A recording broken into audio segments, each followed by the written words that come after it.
Saludos, estimados participantes de la cátedra de obligaciones 4. En esta oportunidad vamos a hacer una retroinformación con referencia a las fuentes de las obligaciones contractuales. Di unas recomendaciones, las cuales están en la plataforma virtual, con referencia a algunos autores que podrían darle aporte como fuente de información.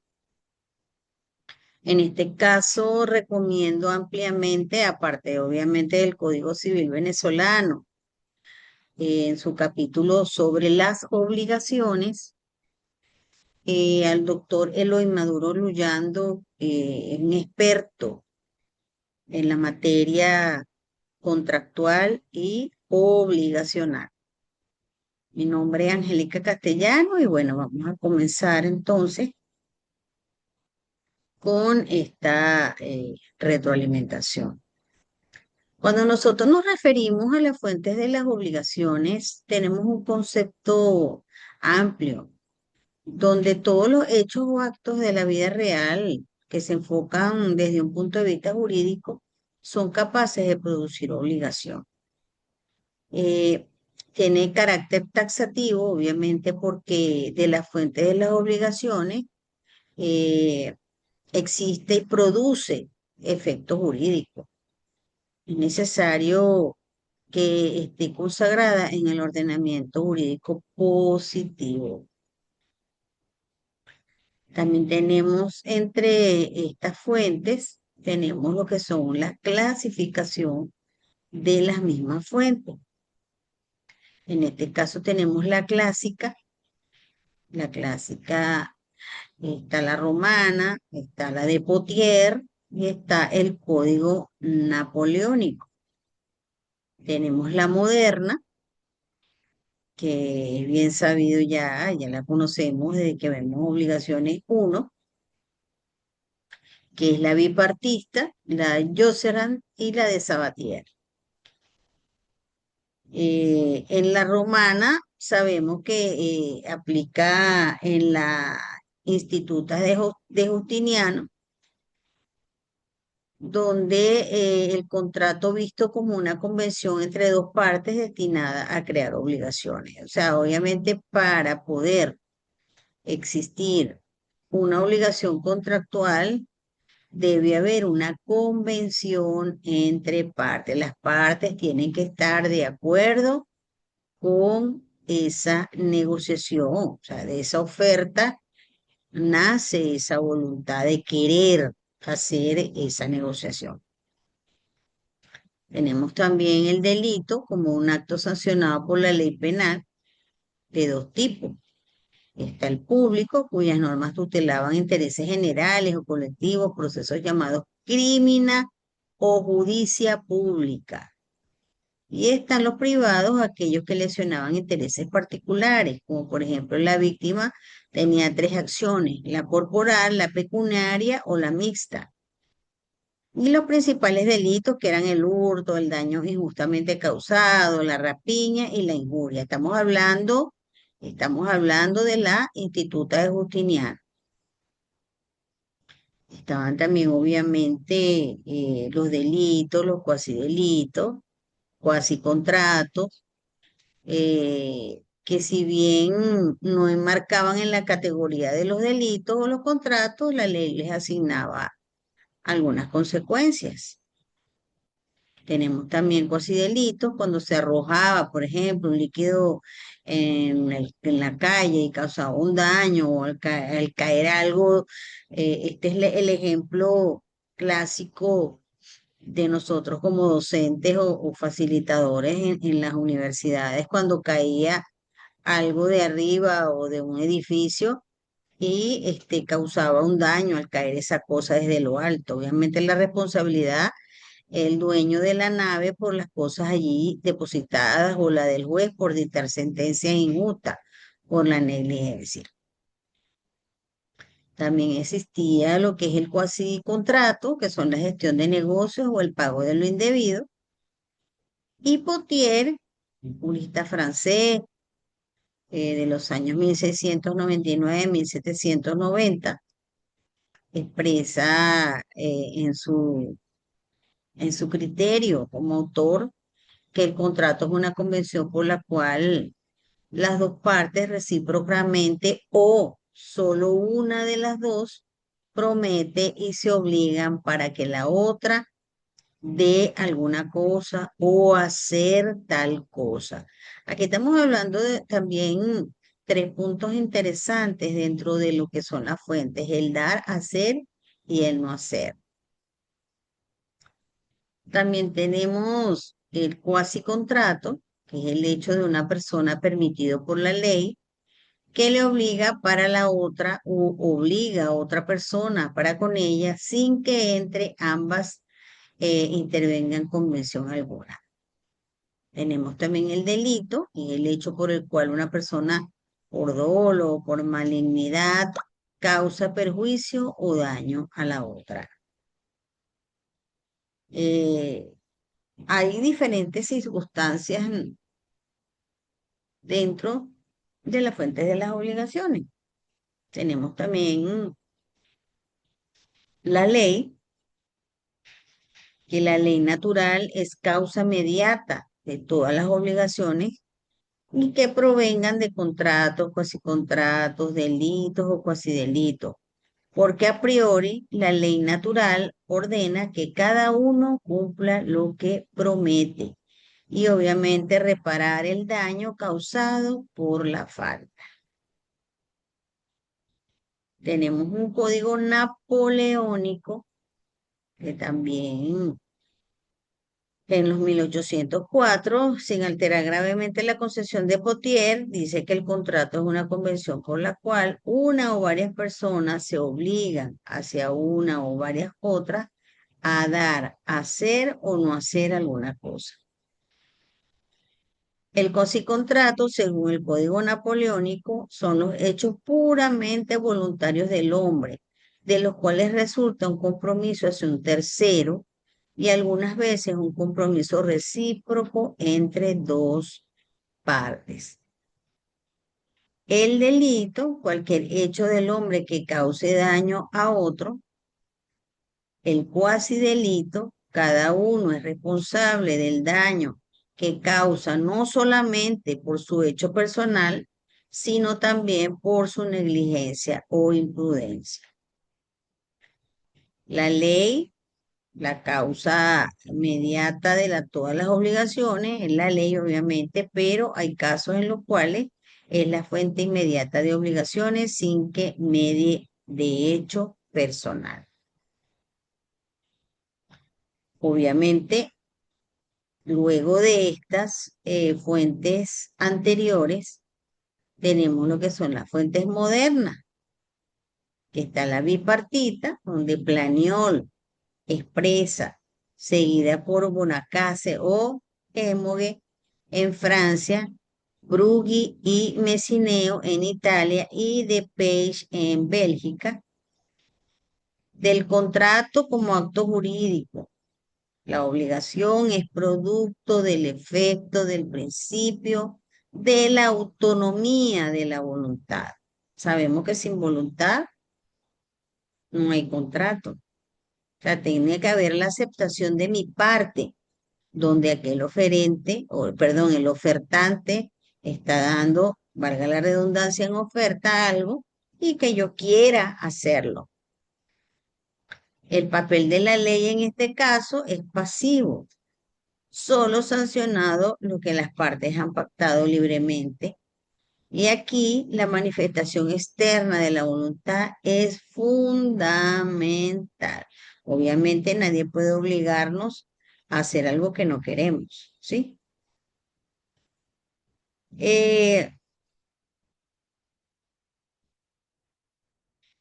con relación a lo que es la ley como hecho jurídico, de donde nacen las demás obligaciones no derivadas del contrato, no requiere necesariamente la voluntad del hombre. Su trascendencia es material. O sea, más bien el hombre tiene que realizar lo que está tipificado en ella.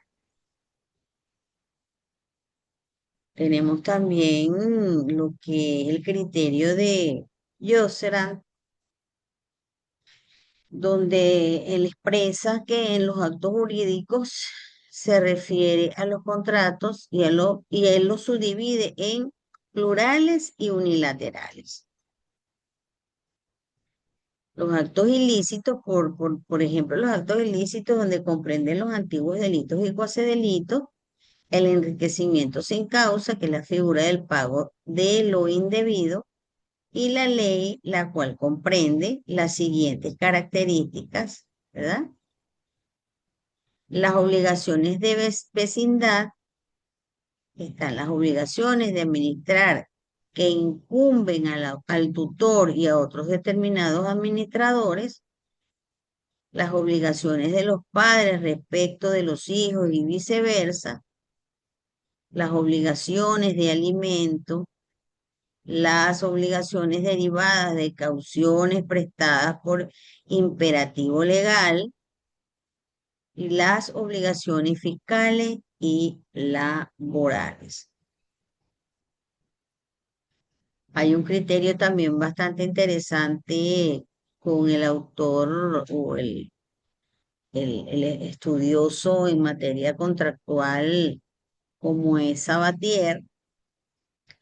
No la realiza por figuras jurídicas determinadas, sino más bien a su vez a través de una serie de principios, a saber, tenemos un conjunto de valores que inspiran las normas jurídicas y actúan como condicionante de la acción o actividad.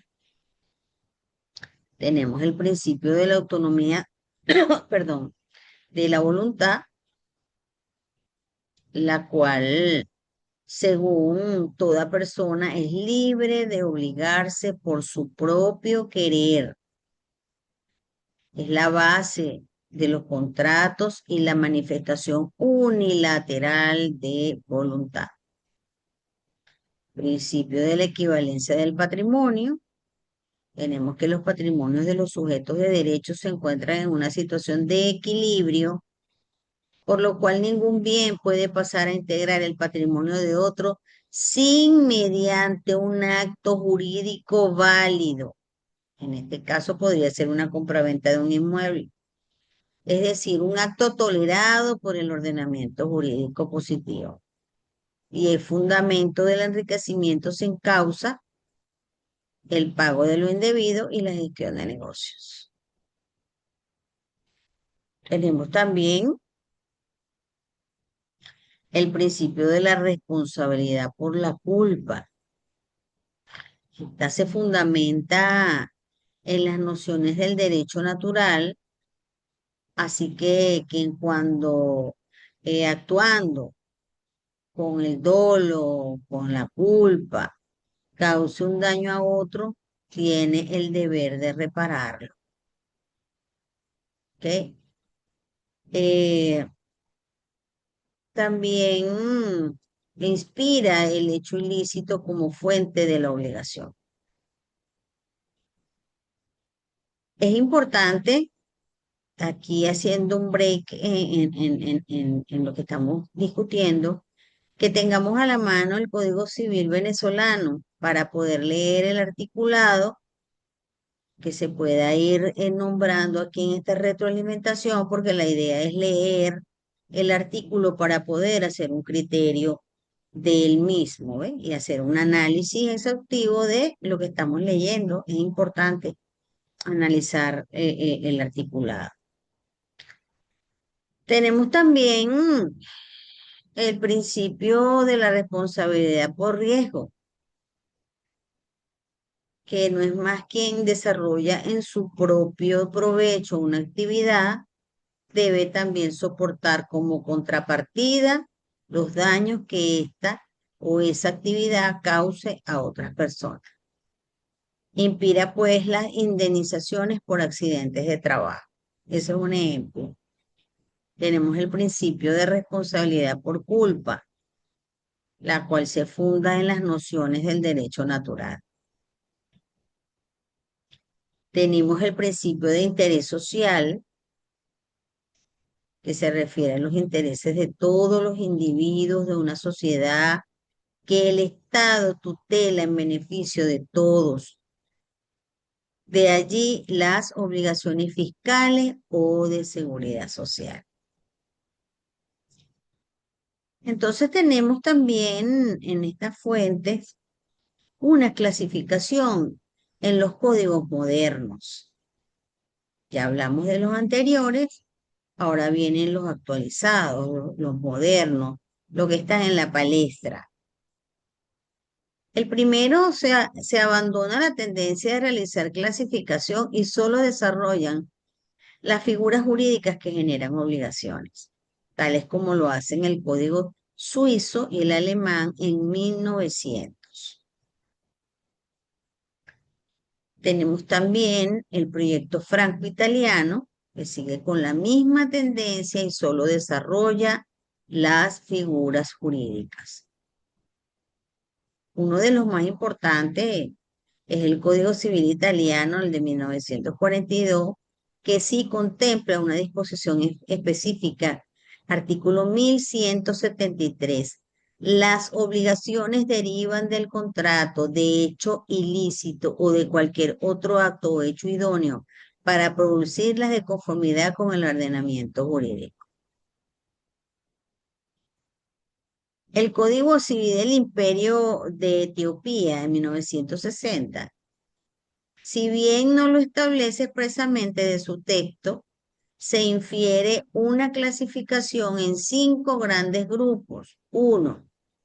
El contrato, la responsabilidad extracontractual por hecho ilícito, el enriquecimiento sin causa, la representación y la gestión de negocios.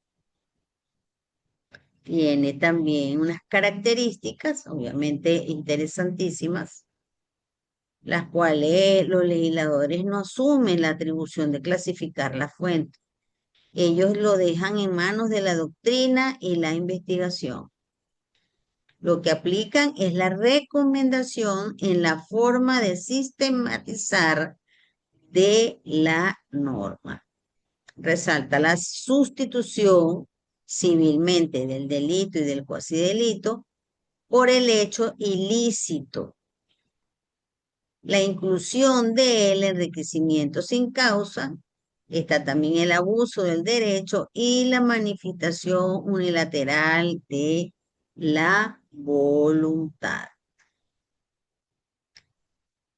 Finalmente, se elimina la noción o la noción del cuasicontrato como fuente de las obligaciones. Ahora vienen las clasificaciones en Venezuela, que es bastante interesante, la cual mantiene el principio de no clasificar la fuente, sino desarrollar las figuras productoras de obligaciones. Tenemos el capítulo 1, título 3 del libro tercero, donde articula desde el 1133 al 1196 todo lo referente a los contratos y sus obligaciones. Por eso les vuelvo a recalcar, es importante tener el Código Civil a la mano para hacer lectura del articulado. Tenemos entonces el contrato, que está en el 1133 del Código Civil venezolano. Se encuentra la oferta con plazo, el 1137, el párrafo 5 o el ordinal 5, oferta pública y la recompensa en el 1139. La gestión de negocios, 1173. El pago de lo indebido, el 1178. Tenemos el enriquecimiento sin causa, el 1184. Tenemos el hecho ilícito en 1185. También tenemos la responsabilidad por hecho ajeno, la cual es bastante interesante porque está la responsabilidad del padre, la responsabilidad del preceptor, la responsabilidad principal, responsabilidad por cosas, por incendio, por ruina de edificios, por animales, por cosas y abuso del derecho en su único aparte, que es el 1185. Y no es como fuente autónoma. Tenemos también, como dijimos hace rato, tenemos en los contratos unos tipos de contratos. Sí, están los unilaterales y los bilaterales.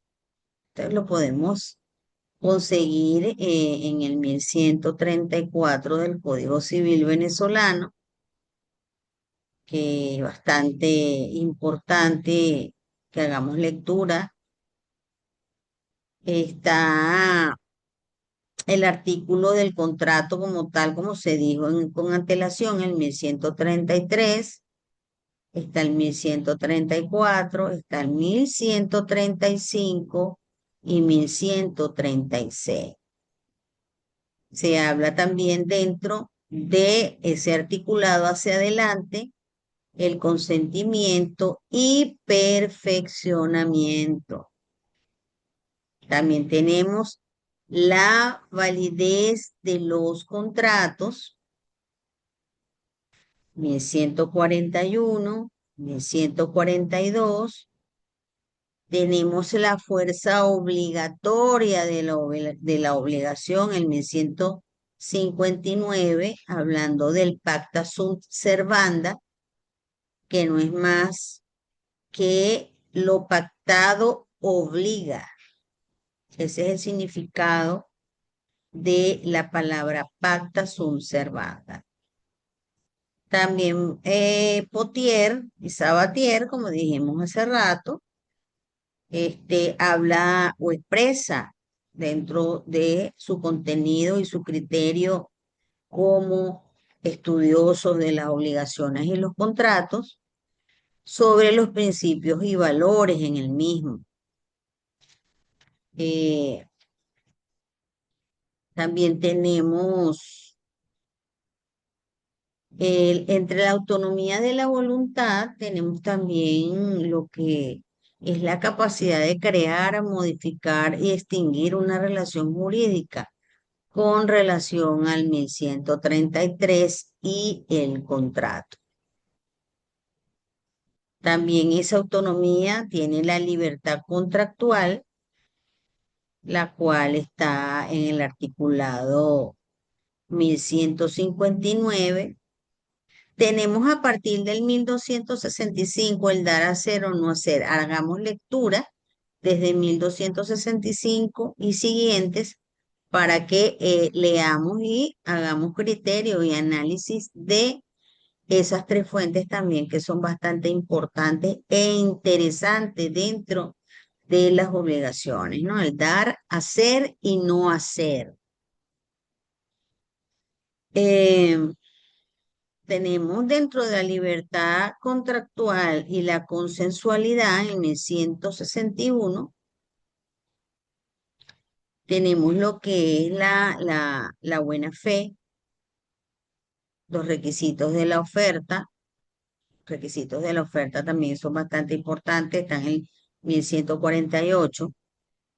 La oferta y la aceptación se forman con el perfeccionamiento de la voluntad, las ganas de hacer el contrato, las ganas de realizar ese negocio jurídico contractual. Si nosotros no tenemos la voluntad, no hay perfeccionamiento para realizar dicha negociación. Bueno, y están los contratos inmediatos, unilaterales, bilaterales y la obligatoriedad. Entonces, les recomiendo ampliamente que leamos nuestro Código Civil venezolano, leamos el libro del doctor Maduro Luyando con referencia a lo que son los contratos.